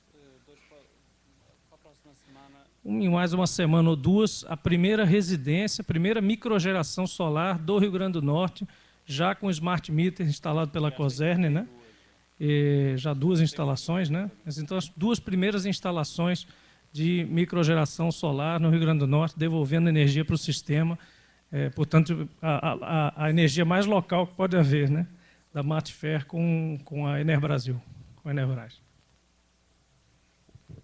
Bom, nós temos mais aqui uma... Em relação à eólica, entusiasmou a gente aqui, que nós do Rio Grande do Norte, que a nossa mancha mais promissora se situa ali no Alto Oeste, mas na convergência ali, na tromba, onde fica entre Rio Grande do Norte, Paraíba e Ceará, né? Uma beleza. Mas ali a mancha fica mais branca. Eu tenho uma pergunta aqui do senhor Mário Gonzalez para o representante da Beólica. Para, por gentileza, comentar a situação atual e futura da distribuição da energia eólica do Rio Grande do Norte.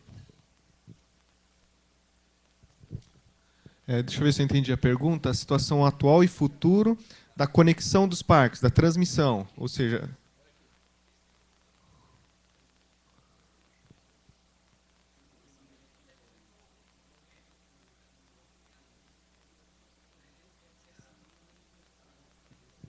Ok.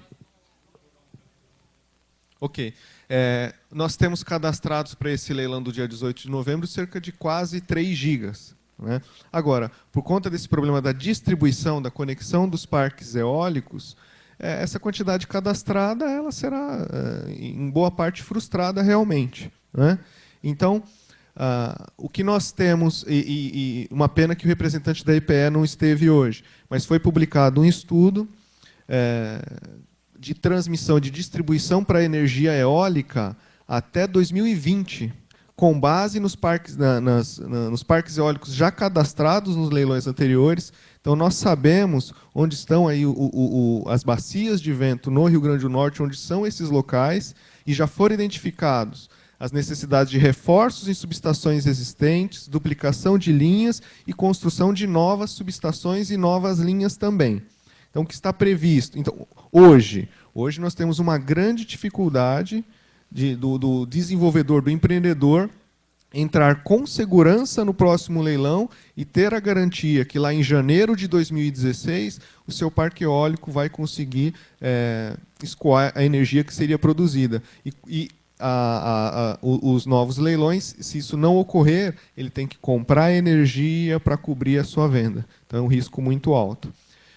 Para os leilões, provavelmente do ano que vem, de geração de energia, no cenário será melhor, porque nós, até como hoje de manhã o Dr. Rogério Marinho comentou, temos a previsão do começo do ano que vem já termos a licitação do sistema de transmissão, envolvendo principalmente Rio Grande do Norte também. Tá? Então, a ideia é que esse gargalo seja superado já a partir do começo do ano que vem.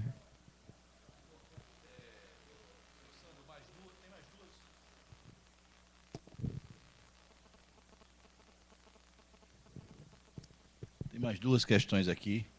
Eu vou fazer as 2, tá? Uma para você comentar a respeito das perspectivas dos parques eólicos offshore no Brasil. Né? E outra também que você falou sobre o que está acontecendo, a reunião no CONAMA, né? A respeito do licenciamento ambiental dos parques. A pessoa pergunta no que a legislação ambiental atual atrapalha a produção de energia eólica, certo? E o que vai ser proposto na reunião pela Beólica.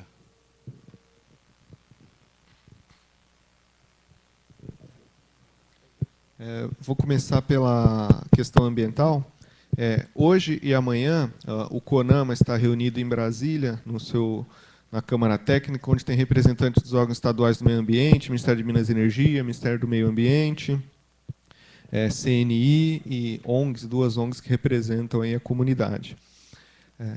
Em que atrapalha a legislação ambiental? Não é que a legislação ambiental atrapalhe, né? Cada estado tem uma regulamentação, uma legislação de um estado um pouco mais rígida e o trabalho de licenciamento ambiental mais robusto, outros estados um pouco mais simples e outros estados nem têm ainda. O investidor, quando ele vai avaliar os diversos potenciais, é importante que exista um padrão, que exista transparência, que exista agilidade nos processos ambientais. Então, como a fonte eólica, esse é até um problema, problema não é a melhor palavra, mas em função do desenvolvimento rápido da fonte eólica, a legislação ambiental não acompanhou. Então, a fonte eólica é tratada dentro de um grupo comum. Então, nós tratamos de forma igual os diferentes. Então, a ideia é que a gente consiga tratar também cada um de acordo com o seu devido impacto. Muito bem.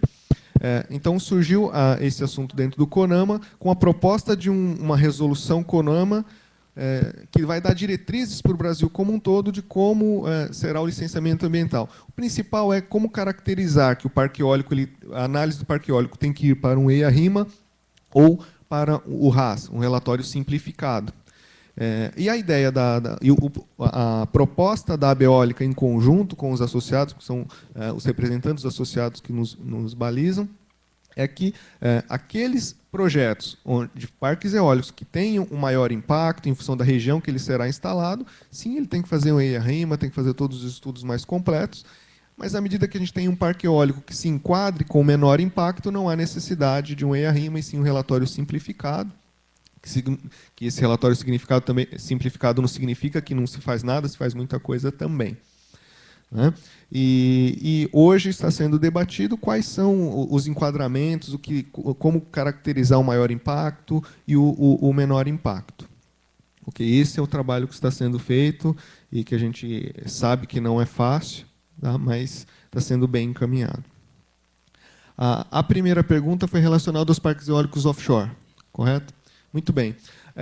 O modelo do setor elétrico hoje no Brasil, o modelo de comercialização, ele é por preço, ganha os leilões os projetos mais competitivos, aquele que vende energia pelo menor preço. Então, o Brasil, a gente sabe, tem potencial eólico offshore. Porém, como nós temos muito ainda onshore a ser explorado, na Beólica a gente não vê aí num curto prazo de 5 anos, pelo menos 7 anos, um parque eólico offshore no modelo competitivo. Não digo que possa existir alguma iniciativa em função de pesquisa, a Petrobras tem grande expertise offshore com suas plataformas de petróleo, que não tenha uma torre, uma planta eólica. Tá? Diferente da Inglaterra, por exemplo. Eu tive o privilégio, ano passado, de visitar uma planta eólica offshore no Mar da Irlanda, onde a Inglaterra, por questões de área e questões de potencial também, criou um caderno com 100 páginas de força-tarefa para a fonte eólica para ser instalada no mar. Mas o custo é muito alto, tanto para a instalação quanto manutenção daquele parque eólico. Tá? Mas, quem sabe, daqui a alguns anos. Bom, até a última pergunta aqui é para o representante do CTGás, de Luiz Guedes, aqui da Federação das Indústrias. Ele diz o seguinte: considerando que altas temperaturas diminuem o rendimento dos painéis, não seria necessário refazer o mapa de potencial de geração / instalação para a implantação dos painéis? Bem, o mapa ele trata da questão do recurso, ou seja, da quantidade de irradiação que você tem disponível. Isso não quer dizer a produção do parque. Isso quer dizer analogamente é como se você medisse a quantidade de vento. Isso não quer dizer a sua tecnologia, por exemplo, a pá eólica é que vai te dizer quanto que você vai produzir com aquele vento. Então o mapa solar ele trata do recurso, da quantidade de energia solar está disponível naquela localidade. Então, assim, a questão das altas temperaturas. A maioria dos painéis fotovoltaicos hoje, eles utilizam a tecnologia do silício mono ou policristalino. Essa tecnologia ela é bastante afetada com a questão da temperatura, do aumento da temperatura. No entanto, existem outras tecnologias, por exemplo, do filme fino ou do silício amorfo, que você não tem tanto impacto da temperatura na eficiência do painel. No entanto, essa tecnologia que não é tão impactada com a temperatura tem uma eficiência menor do que o silício. Então, cabe a gente estudar qual que é a viabilidade. Utilizar um silício que perde com a temperatura, mas é mais eficiente, ou usar uma tecnologia que é menos afetada pela temperatura, mas tem uma eficiência um pouco mais baixa do que o silício. Então, tudo isso é linha de pesquisa que a gente quer desenvolver e está desenvolvendo no CTGás para responder para a indústria essas perguntas, para que quando as pessoas forem decidir sobre qual tecnologia vai instalar o seu painel, o seu sistema, ela tem mais segurança no que ela vai decidir. Não é problema, viu, deputado Mineiro, para o nosso projeto, porque onde a gente está imaginando que vai instalar o nosso polo de energia solar, nós não temos problema de calor, não é? Ali no Alto Oeste. Região boa. Bom, nós vamos finalizar aqui com duas perguntas para a professora Gorete. Né? A primeira, professora, de Valdene Apolinário, que pergunta o seguinte: considerando o potencial econômico e social do uso da biomassa para a produção de energia, o que estaria faltando em termos de política pública, sobretudo para o Nordeste? Vou fazer de uma em uma. Na verdade, não falta política pública. Está tendo bastante investimento para a pesquisa de desenvolvimento dessa tecnologia. Mas a tecnologia não está dominada. Existe um esforço grande no país inteiro, várias redes articuladas estudando isso, mas tem investimento público bastante e começa a ter também investimento privado. Outra pergunta de uma pessoa que não se identificou: para se produzir, plantar e efetuar a coleta da cana, utiliza-se máquinas e custa muito caro. Sabendo da utilização dos combustíveis nas máquinas, o que está sendo feito para minimizar esses custos na produção e coleta?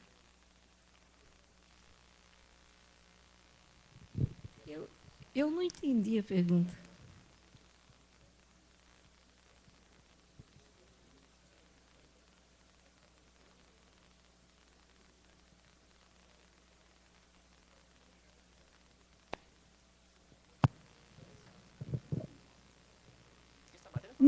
Não estou entendendo se o gargalo aqui está sendo colocado é o custo da máquina ou o custo do combustível.